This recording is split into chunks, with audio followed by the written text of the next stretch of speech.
चलिए आगे बढ़ते हैं और बात कर लेते हैं चुनावी उन राज्यों की जहां पर विधानसभा चुनाव है। मध्य प्रदेश में विधानसभा चुनाव के मद्देनजर सियासी बिसात बिछाई जा रही है। सभी की नजरें मध्य प्रदेश के महाकौशल अंचल पर हैं। खुद प्रधानमंत्री नरेंद्र मोदी पिछले 3 महीनों में 3 बार महाकौशल और इसके आसपास के इलाकों में दौरा कर चुके हैं। तो वहीं कांग्रेस की ओर से राहुल गांधी और प्रियंका गांधी ने भी मोर्चा संभाल रखा है। इसके पीछे वजह यह है कि इस क्षेत्र में कुल 38 विधानसभा की सीटें हैं। पिछले विधानसभा चुनाव में कांग्रेस ने इस इलाके में अपना परचम लहराया था और इस क्षेत्र में पार्टी ने अहम बढ़त बनाई थी, जिससे उसका सत्ता में आना तय हुआ। बीजेपी के हाल में जारी हुई प्रत्याशियों की सूची में 39 में से सबसे ज्यादा 11 महाकौशल की हारी हुई सीटों के प्रत्याशी थे। तो वहीं पूरे मध्य प्रदेश में कांग्रेस को एकमात्र लोकसभा सीट महाकौशल यानी कि छिंदवाड़ा से ही मिली है।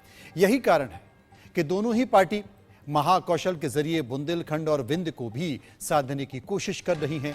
पिछले चुनाव में 24 सीटों पर कांग्रेस के विधायक जीते थे, जबकि 13 सीटों पर बीजेपी के विधायक चुनकर आए थे। मुख्यमंत्री शिवराज सिंह ने लाडली बहना योजना की शुरुआत और प्रियंका गांधी ने चुनाव प्रचार की शुरुआत जबलपुर से ही की थी। लिहाजा आज फिर प्रियंका गांधी पार्टी में नई जान फूंकने के लिए महाकौशल के मंडला में सभा कर रही थी। जब भाजपा आई तो एक एक करके ये अधिकार आपसे छीने गए। आज सरपंचों को की अधिकार में कटौती है, आप सब जानते होंगे। मनरेगा को लागू ही नहीं किया, पलायन और बढ़ गया है क्योंकि गांव में रोजगार नहीं मिल रहा है। आपकी जमीनें छीनी जा रही हैं, आपको उपज के सही दाम नहीं मिलते। आप विरोध करते हैं, प्रदर्शन करते हैं तो आपके ऊपर गोलियां बरसाई जाती हैं। वन का अधिकार ही खत्म कर दिया। कमलनाथ जी ने आपको पट्टे दिए थे, आपको याद होगा उस 15 महीनों के सरकार में उन्होंने आपको पट्टे दिलवाए और ये काम भी इन्होंने रोक दिया है भाजपा ने। जितने भी अधिकार कांग्रेस ने आपको दिए और जो जो काम आपकी मजबूती के लिए किए, जब भाजपा आई तो एक एक करके ये अधिकार आपसे छीने गए। आज सरपंचों को की अधिकार में कटौती है, आप सब जानते होंगे। मनरेगा को लागू ही नहीं किया, पलायन और बढ़ गया है क्योंकि गांव में रोजगार नहीं मिल रहा है। आपकी जमीनें छीनी जा रही हैं, आपको उपज के सही दाम नहीं मिलते। आप विरोध करते हैं, प्रदर्शन करते हैं तो आपके ऊपर गोलियां बरसाई जाती हैं। वन का अधिकार ही खत्म कर दिया।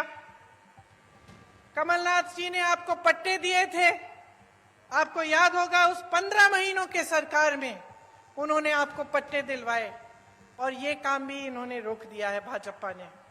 तो देखिए, आपका जो समाज है, मेरी बहनें बैठी हुई हैं, आपका जो समाज है इसके साथ बहुत अत्याचार हुआ है। आपने देखे होंगे इतने सारे जो वीडियो वायरल हुए हैं। देश में प्रदेश में सबसे ज्यादा बच्चियों को यहीं पे मध्य प्रदेश में यहीं पे गायब हो रही हैं। सबसे ज्यादा बच्चियां, 1.5 लाख बच्चियां और महिलाएं गायब हो गई हैं इनके राज्य में। प्रियंका गांधी यहीं पर नहीं रुकी। प्रियंका गांधी ने बीजेपी सरकार के वादे और भ्रष्टाचार का भी जिक्र किया अपनी चुनावी सभा में, वो भी सुनिए। देखिए, यहाँ की जो परिस्थितियां हैं वो मुश्किल होती चली जा रही हैं। आपको रोजगार नहीं मिल रहा है, आपको वन पर अधिकार नहीं मिल रहे हैं, यहाँ पे अत्याचार बढ़ रहे हैं, तो पलायन तो होगा ही ना। ये देखकर इतना दुख होता है कि ऐसे बड़े बड़े शहीदों की धरती पर यहां से लोग छोड़ के जा रहे हैं रोजगार लेने के लिए और यहां पर रोजगार आपके लिए पैदा नहीं कर रहे। 18 सालों से भाजपा की सरकार है, रोजगार के मौके नहीं बने, सिर्फ लूट में व्यस्त रहे हैं ये लोग। जिस तरफ आप देखें वहां घोटाला ही घोटाला। और जब चुनाव आता है आपका ध्यान भटकाया जाता है, धर्म की बातें हो जाती हैं और इधर उधर की बातें होती हैं जिससे आपके जज्बात जुड़े होते हैं। तो बहनों, आपको बहुत सतर्क रहना पड़ेगा। आपको समझना पड़ेगा कि इधर उधर की बातों से सिर्फ आपका ध्यान भटकाया जाता है और सबसे जरूरी बात यह है कि यहाँ पर महंगाई कैसे कम होगी, आपके लिए रोजगार कैसे बनेगा, आपकी संस्कृति का बचाव कैसे होगा, और आप यहाँ पर विकास कैसे आएगा ताकि आप यहाँ पे आगे बढ़ पाएंगे।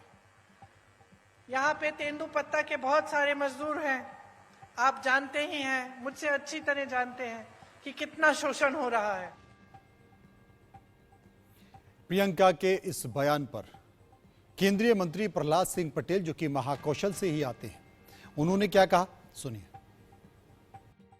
नर्मदा की पुण्य भूमि महेश्मती की धरती पर प्रियंका गांधी का झूठा बयान और लालच की बातें शोभा नहीं देती। हम नर्मदा के किनारे रहने वाले लोग बहुत भूख की चिंता नहीं करते हैं, हम सम्मान की चिंता पहले करते हैं। और इसलिए झूठी बातें कभी भी हमारे आदिवासी बंधुओं को रास नहीं आती है। और इसलिए मुझे लगता है जिस गैर जिम्मेदारी के साथ उनने बातें कही हैं, इसकी निंदा करने के लिए भी शब्द नहीं है। वो अगर ये कहती हैं कि संख्या सामने आ जाएगी आदिवासियों की, तो भरम छिपा डर रही है। देश की आजादी के बाद आदिवासी और हरिजनों की गिनती होती रही है। इतनी अज्ञानी नहीं है प्रियंका गांधी, वो जानबूझकर ये षड्यंत्र कर रही हैं, धोखा कर रही हैं। उन निश्चल लोगों को छलने का काम ये कोशिश की है प्रियंका ने, सफल नहीं होगी।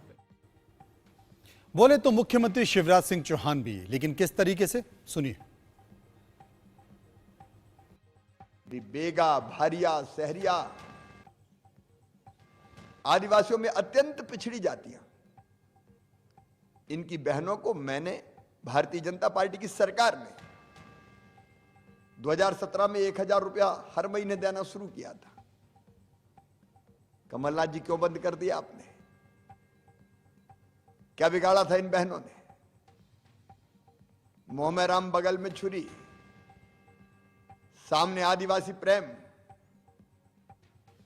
और पीछे दी गई सुविधाएं समाप्त करने का अपराध आपने किया।